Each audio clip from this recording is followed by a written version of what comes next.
સતયુગ પૂરો થયો અને નવ સૃષ્ટિનું નિર્માણ થયું. પૃથ્વી ઉપર દાનવો અને માનવો વંશ વિસ્તાર વધવા માંડ્યો. દાનવો બલિષ્ઠ બન્યા હતા. તેઓ મન ફાવે તેમ વર્તન કરવા લાગ્યા. તેઓ યજ્ઞમાં ભંગ પડાવતા અને જો તેની કોઈ સામે થતા તો તેને ખડગના એક જ પ્રહારથી સીરી નાખતા. ઋષિ મુનિઓ તેમના અસહ્ય ત્રાસથી ધ્રુજવા લાગ્યા. આશ્રમો અને ગૌશાળાની ગાયોના કતલ કરતા પણ તેઓ અસકાતા નહીં. જેમ જેમ દાનવોનો અત્યાચાર વધતો ગયો તેમ પૃથ્વી કંપવા લાગી. પૃથ્વી અસુરોના ત્રાસ સહન કરી શકી નહીં. તે ત્રાહિમામ ત્રાહિમામ પોકારવા લાગી. છેવટે પૃથ્વી ગાયનું રૂપ ધારણ કરી કૈલાશ પર્વત ઉપર દેવાના દેવ મહાદેવ પાસે ગયા. મહાદેવે કહ્યું, હે દેવી, તમે આ રૂપમાં કેમ? તમે તો જગતનો આધાર છો. તમને જે દુઃખ હોય તે કહો. પૃથ્વી માતા બોલ્યા, હે મહાદેવ, દાનવોનો અત્યાચાર હવે માજા મુકતો જાય છે. નિર્દોષ સાધુ સંતો, ત્યાગી તપસ્વી અને ઋષિ મુનિઓ અને તેઓ અસહ્ય ત્રાસ આપી રહ્યા છે. પૃથ્વી ઉપર વસતા માનવીઓની પીડાનો પાર નથી. મારા ઉપર આ દુષ્ટનો ભાર ઉતારો એવી મારી પ્રાર્થના છે. મહાદેવ કહે છે, જ્યારે જ્યારે તારા ઉપર પાપનો ભાર વધે છે ત્યારે શ્રી હરિ વિષ્ણુ અવતાર ધારણ કરે છે અને ધર્મની સ્થાપના કરે છે. સદાશિવ પ્રસન્નતાથી કહે છે, ધર્મ ધ્વંસ નિવારવા વિષ્ણુનો નિર્ધાર. ધર્મ સ્થાપના કાજે યુગે યુગે લે અવતાર. ત્રેતામાં શ્રી રામ ને દ્વાપર કૃષ્ણ મુરારી, કળિયુગમાં પીર રામદેવ વિષ્ણુના અવતારી. આમ કહી અને પૃથ્વી માતા વિદાય લીધી. જ્યારે જ્યારે પૃથ્વી ઉપર પાપ વધે ત્યારે વિષ્ણુ ભગવાને અવતાર લીધા છે. જેમ સતયુગમાં શ્રી રામ, દ્વાપર યુગમાં શ્રી કૃષ્ણ અને કળિયુગમાં રામદેવ પીર તરીકે અવતાર ધારણ કર્યા છે. મિત્રો, તેમાંથી આપણે રામદેવ પીર ધીરજસિંહ પોકરણગઢ અને ફણોજી ગામ તથા 4 જોજન ભૂમિમાં રાજ કરતા હતા. તેના પુત્રનું નામ રણસિંહજી હતું. રણસિંહજીના ઘરે એક પુત્રનો જન્મ થયો. તેનું નામ અજમલજી રાખવામાં આવ્યું હતું. તેઓ પુખ્ત વયના થતા એના લગ્ન કર્યા. એમની રાણીનું નામ મીનળદે હતું. અજમલજી રાત દિવસ શંકર ભગવાનની પૂજામાં રહેતા. મીનળદે પણ નિત્ય નિયમ પ્રમાણે શંકરજીની પૂજા કરતા હતા. તેમને 3 પુત્રીઓ થઈ. તેનું નામ લાસા, લક્ષ્મી અને સગુણા રાખવામાં આવ્યું હતું. પરંતુ તેમને એક પુત્રની ખોટ હતી. અજમલજી આમના પુત્ર હોવાથી પુત્ર પ્રાપ્તિ માટે પ્રભુની પ્રાર્થના કરતા. તેઓ દર સોમવારે 108 પાર્થિવ શિવલિંગ બનાવીને તેની પૂજા કરતા. વર્ષમાં 2 વખત કાશીએ જતા હતા અને વિશ્વનાથને પ્રાર્થના કરતા કે મને પુત્રની પ્રાપ્તિ થાય. આમ કરતા કરતા વર્ષો વીતી ગયા. રાજ્યમાં મેઘરાજનું આગમન થયું હતું અને આવા શુભ દિવસે ખેડૂતો બળદોને શણગારી અને હળ જોડીને વાવણી કરવા માટે ગામના પાદરમાં સારા શુકન લેવા ઊભા હતા. એવામાં 2 રાયકા આણામાં આપવા વસ્ત્રોનું પોટલું લઈ દીકરાની વહુનો આણો તેડવા જવા નીકળ્યા હતા. તેઓ પણ વાવણી કરવા જતા ખેડૂતો પાસે આવીને સારા શુકન લેવા માટે ઊભા રહી ગયા. હંમેશા પ્રભાતમાં નિત્ય નિયમ મુજબ અજમલરાય ઘોડે સવારી કરી અને રાજ્યનું ભ્રમણ કરવા નીકળ્યા હતા. ત્યાં શુકન લેવા ઉભેલ ખેડૂતોને રાયકા અજમલજી જોઈને નિરાશ થઈ ગયા. એક ખેડૂતો જુઓ, સામે વાંજીઓ આવે છે. શુકન થાય? વાંજિયાના શુકન લઈને મંગળ કાર્ય થાય નહીં તેમ વાતો કરતા કરતા અવળું ફરીને ઊભા રહી ગયા. અજમલજી તેની પાસે આવીને કહે છે, કેમ ભાઈ, તમે અવળું ફરીને ઊભા રહી ગયા છો? પણ તેમાંથી કોઈ રાજાના ડરથી કંઈ બોલતું નથી. અજમલજી તેને અભયદાન આપીને કહે છે, સાચું નહીં કહો તો તમને મહાદેવના સોગંદ છે. પછી તેમાંથી એક ખેડૂત બોલે છે, મહારાજ, અમે આજ શુકન લેવા ઊભા હતા. અમારા વડવાઓ કહેતા કે સારા શુકન લઈને જાઓ તો વાવણી સારી થાય અને ઉત્પાદન બમણું મળે. પણ તમે પેટના વાંજિયા છો એટલે અમે અવળું ફરી ગયા હતા. અને રાયકા પણ કહે છે, આણા આ વર્તી નારને તેડવા જતી વખતે સારા શુકન લઈને જ જવું. વાંજિયાના શુકન લઈને જઈએ, વહુવારુને છોકરા કે છોકરીનું સુખ પ્રાપ્ત થાય નહીં કે વાંજિયાપણું ભોગવે. આવા અપશુકન જાણીને અમે અવળું ફરીને ઊભા રહી ગયા હતા. ખેડૂતો અને રાયકાની વાત સાંભળી અજમલજીને કાળજામાં ઘા લાગ્યો અને અજમલજી કહે છે, તમારી ભૂલ થાય છે. મારે તો 3 દીકરીઓ છે. મહારાજ, દીકરી તો પારકી થાપણ કહેવાય. એ સાસરીએ પ્રકાશ આપવા જાય છે, જ્યારે દીકરો કુળનો દીપક સમાન છે. તે આખા કુળને ઉજાડે છે. તમારો દીકરો ક્યાં છે? આ સાંભળીને અજમલ રાજાનું હૃદય ઘાયલ થઈ ગયું. તેનાથી વાંજિયા મેળું સહન થયું નહીં અને તેઓ રાજમહેલ પાછા ફર્યા. અજમલજીથી વાંજિયા મેળું સહન થયું નહીં અને તે ગમગીન થઈને ઊંડા વિચારમાં ડૂબી ગયા. મીનળદે જળની જાળી લઈને ઊભા રહ્યા. અજમલજીને બેઠેલા જોઈને વિચારમાં પડી ગયા અને પૂછ્યું, મહારાજ, આજે આપ આનંદમાં નથી જણાતા, કઈ વિઘ્ન આવ્યું છે? અજમલજી કહે છે, સતી, વિઘ્ન તો ગમે એવું હોય તે ટળી જાય. સતી, કારણ તો છે જ, પણ તેનું મારણ મળે તેમ નથી. પ્રજા માને છે કે રાજા હજુ પણ વાંઝિયા છે. હવે મારાથી વાંઝિયા મેળું સહન થતું નથી. સતી, માનવ સ્વભાવ વહેમ અને શંકાથી ભરેલો છે, પરંતુ જો મારી પ્રજા મારા પ્રત્યે પ્રેમ ના હોય તો મારું જીવન નકામું છે. અને હવે મેં દ્રઢ નિશ્ચય કર્યો છે, કાશી વિશ્વનાથને પ્રસન્ન કરવા કાશીએ જઈશ અને વરદાન મેળવીશ. જો ભોળાનાથ મારી પ્રાર્થના ન સ્વીકારે તો હું અંજન વ્રત કરી અને ગંગાના ઘાટે મારા દેહનો ત્યાગ કરીશ. થોડા દિવસ રાજની વ્યવસ્થા કરી અને કાશીએ જવા અજમલજી નીકળી જાય છે. મિત્રો, અજમલજી કાશીમાં આવ્યા અને મણિકર્ણિકા ઘાટ ઉપર આસન જમાવ્યું અને એક પગે ઊભા રહીને તપસ્યા કરવા લાગ્યા. જ્યારે અજમલજી કાશીએ જવા વિદાય થયા ત્યારથી રાણી મીનળદે અન્નનો ત્યાગ કર્યો અને શિવજીને દૂધથી અભિષેક કરી અને તે દૂધ પી અને ઉપવાસ કરવાનું ચાલુ કર્યું. અને આ બાજુ અજમલજી અન્ન જળનો ત્યાગ કરી અને મહાદેવની તપસ્યામાં લીન થઈ ગયા.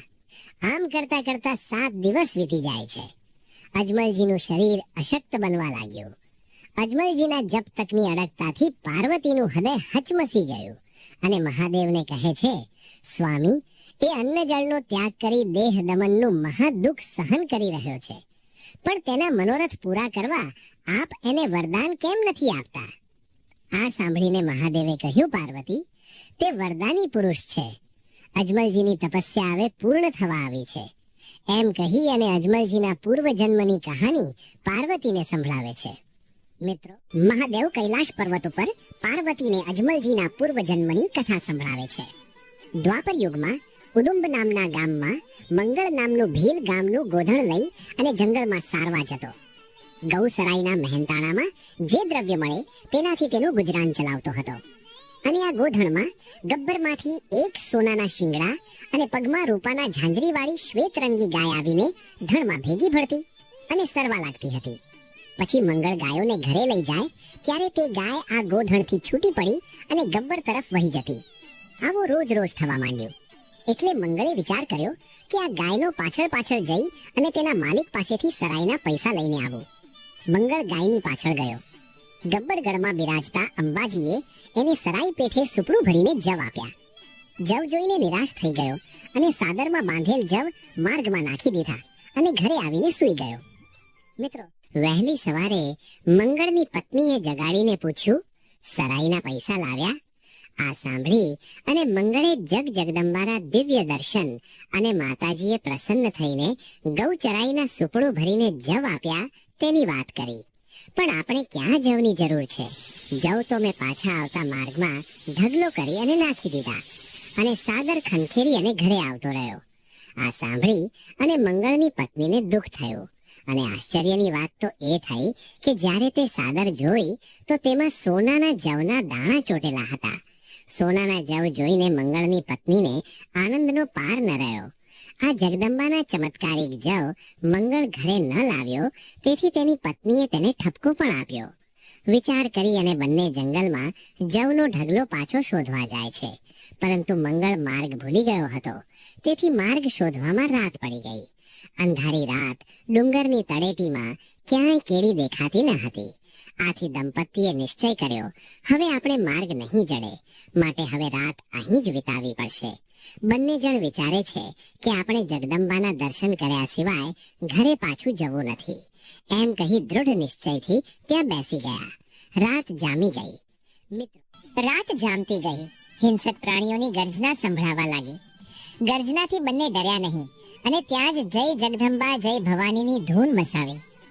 ધૂનમાં અને ધૂનમાં બંને મગ્ન બની ગયા. આ દંપતી દર્શનની જિજ્ઞાસાથી માતા પ્રસન્ન થયા અને વરદાન માંગવા કહ્યું. ત્યારે મંગળ અને તેની પત્ની વરદાન માંગે છે કે માં, અમને આવતા જન્મે દેવાંશી પુત્ર પ્રાપ્ત થાય અને ગાયોની સેવા કરીએ તેવું વરદાન આપો. અસ્તુ કહી અને અંબિકા અંતર્ધાન થયા. પછી મહાદેવ પાર્વતીને કહે છે, મંગળ અને તેની પત્ની આગલા જન્મમાં ગોકુળ ગામમાં નંદરાય અને યશોદા હતા. કૃષ્ણ ભગવાન તેને ત્યાં 11.5 વર્ષ રહ્યા હતા. કંસના વધ પછી કૃષ્ણએ મથુરામાં રહેવાનો નિશ્ચય કર્યો. ત્યારે નંદ અને યશોદાએ પ્રાર્થના કરી કે હે કૃષ્ણ, તમારા વિયોગની વ્યવસ્થા અમે સહન કરી શકશું નહીં. જ્યારે કૃષ્ણ ભગવાને તેને વચન આપ્યું હતું, કળિયુગમાં હું તમારે ત્યાં 15 વર્ષ રહીશ. ભગવાન સદાશિવ પાર્વતીને આગળ કહેવા લાગ્યા, હે પાર્વતી, આ અજમલજી અને મીનળદે કોઈ નહીં પણ નંદ અને યશોદાનો અવતાર છે. મિત્રો, મહાદેવે સવિસ્તાર વાત કરી અને સતીના મનનું પૂર્ણ સમાધાન કર્યું. પરંતુ શક્તિહીન બનેલા નિરાશ સ્થિતિમાં અજમલજીનું શરીર એકદમ શિથિલ થઈ ગયું અને તેઓ જમીન પર ઢગલો થઈ પડ્યા. એ જ રાત્રે મધરાત્રે અજમલજીને એક દિવ્ય સ્વપ્ન આવ્યું. સ્વપ્નમાં શંકર ભગવાને કહ્યું, અજમલ, તું વરદાની છે. દ્વારકાના રાજા યદુરાઈ તારા પર પ્રસન્ન થશે. તને તારું ઈચ્છિત ફળ પ્રાપ્ત થશે અને તારા તમામ મનોરથ પૂર્ણ થશે. ભગવાન શંકરના દર્શન અને દિવ્ય વાણીના શબ્દોથી અજમલજી ચેતનામાં આવી ગયા. ભગવાન શંકરે તેમના માથે કૃપાથી હાથ મૂકતા જ તેમના શરીરમાં પુનઃ શક્તિનો સંચાર થયો અને તેઓ સંપૂર્ણ સ્વસ્થ બની ગયા. પછી અજમલજી પોકરણગઢ તરફ પાછા ફર્યા. ત્યાં જઈને તેમણે રાણી મીનળ દેવીને પોતાના સ્વપ્નની સમગ્ર વાત કહી. દ્વારકા જવાનો નિશ્ચય કર્યો. ભગવાન માટે પ્રસાદ રૂપે લાડુ અને દૂધની જારી લઈને અજમલજી ઘોડે સવાર થઈ દ્વારકા તરફ રવાના થયા. ગગન શિખર પર શ્વેત વર્ણની 52 ગજની ધજા લહેરાય છે. સાગરના ઘૂઘવાટથી સમગ્ર ધામ ગાજી ઉઠે છે. 56 પગથિયાવાળા આ ભવ્ય મંદિરમાં દ્વારકાધીશ ભગવાન રણછોડરાય સ્વયં બિરાજમાન છે. ઉમંગ અને ભક્તિથી ભરાયેલા અજમલજી મંદિરની અંદર પ્રવેશ કરે છે. અજમલજી ભક્તિભાવથી મંદિરની અંદર પ્રવેશ કરે છે. ભગવાન દ્વારકાધીશના દિવ્ય દર્શન કરી અજમલજી લાડુનો થાળ ભગવાનની સામે ધરે છે અને કહે છે, લ્યો પ્રભુ, આ પ્રસાદ ગ્રહણ કરો. પરંતુ મંદિરની મૂર્તિ મૌન રહે છે, કંઈ બોલતી નથી. આ જોઈને અજમલજી ફરી વિનવણી કરે છે, પ્રભુ, હું આપના શરણે આવ્યો છું. શ્રદ્ધાથી આપને ભેટ અર્પણ કરી છે. મારા અંતરના ભાવ સ્વીકારો, મને નિરાશ ન કરો. તેમ છતાં ભગવાનની મૂર્તિ અચલ રહે છે અને લાડુ સ્વીકારાતા નથી. આ મૌન અજમલજીને અસહ્ય લાગે છે અને ભક્તિ હવે ગુસ્સામાં ફેરવાઈ જાય છે. ક્રોધમાં આવીને અજમલજી ભગવાનની સામે લાડુ અને દૂધની જારી ફેંકી દે છે. આ દ્રશ્ય જોઈને મંદિરના પૂજારી દોડી આવે છે અને તેમના મનમાં થાય છે કે આ કોઈ ગાંડો રાજા લાગે છે. સમજે તો ઠીક, નહીતર તેને સાગર ભેગો. પૂજારી અજમલજીને સમજાવે છે કે આ મૂર્તિ છે, પ્રભુનું પ્રતિબિંબ સ્વરૂપ છે. લોકો તેને પૂજે છે, પરંતુ તે બોલતી નથી કે પ્રસાદ ગ્રહણ કરતી નથી. પરંતુ અજમલજી આ વાત સમજતા નથી. ત્યારબાદ પૂજારી કહે છે કે જો તમારે પ્રભુનો સાક્ષાત્કાર કરવો હોય તો રણછોડરાય દ્વારકામાં વાસ કરે છે અને દ્વારકા સમુદ્રની અંદર વસેલી છે. તમે ત્યાં જાઓ. પૂજારીની વાત સાંભળતા જ અજમલજીના હૃદયમાં આતુરતા જાગે છે. તેઓ ઝડપથી સમુદ્ર કાંઠે પહોંચે છે. હાથ જોડીને જય દ્વારકાધીશની ઘોષણા કરે છે અને એક ક્ષણનો પણ વિલંબ કર્યા વિના સાગરમાં કૂદી જાય છે. મિત્રો,